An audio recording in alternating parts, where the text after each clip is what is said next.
We're talking about Zen and the art of contact today because we just have 1 second to execute the entire topspin forehand ground stroke.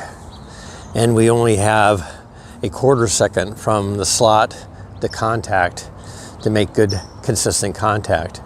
And we only have a fraction of a fraction second, 1/10 of the time it takes to snap your fingers in terms of the ball being in contact with this racket string bed, and thus for us to give us all the direction, speed, and power that we're going to have on this topspin shot.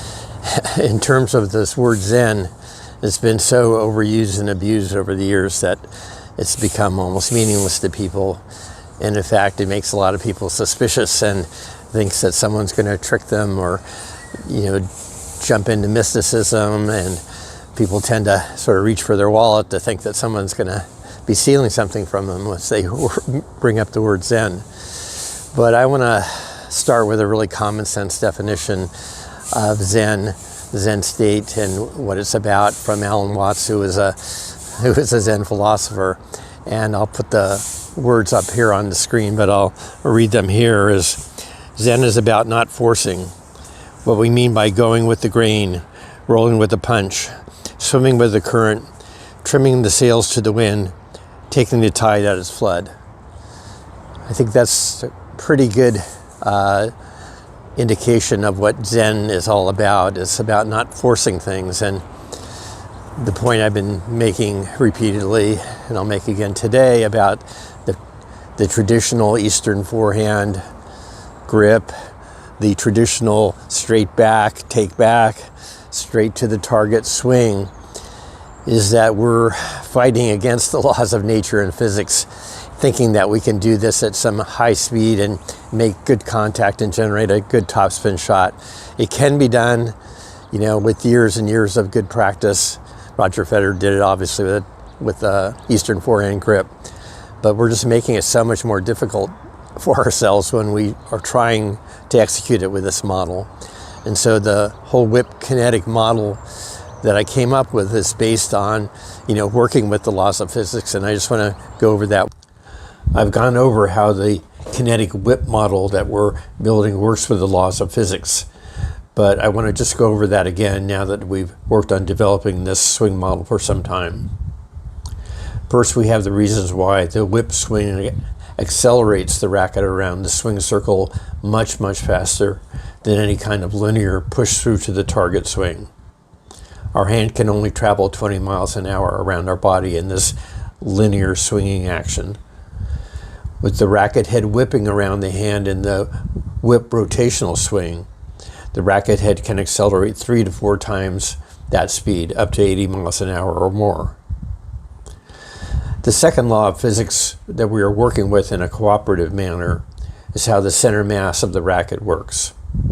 If we have a pulling action with the hand and body rather than a levering or pushing action, then the center of mass, like a trailer being pulled behind a truck or a car, will line up behind the pulling force.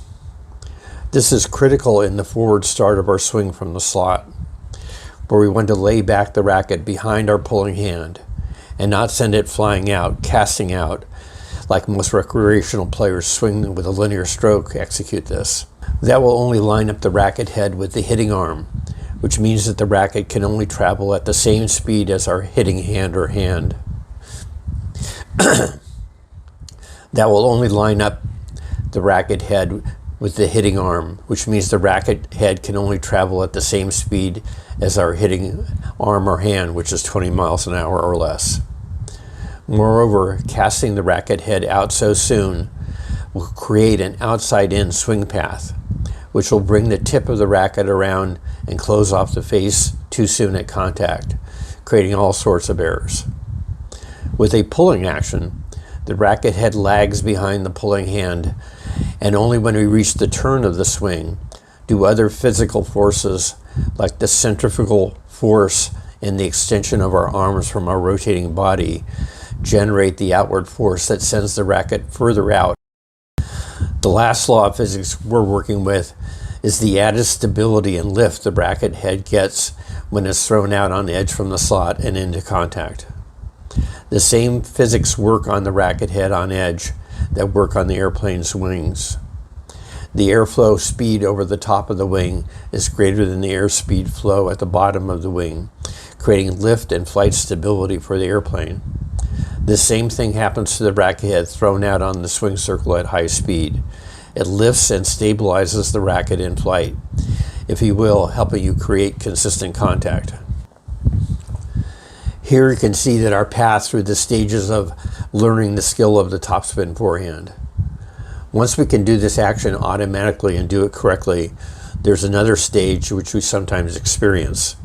This is called the zone, the flow state, or the Zen state, where we're just doing this skill at the peak of our potential and it seems almost effortless.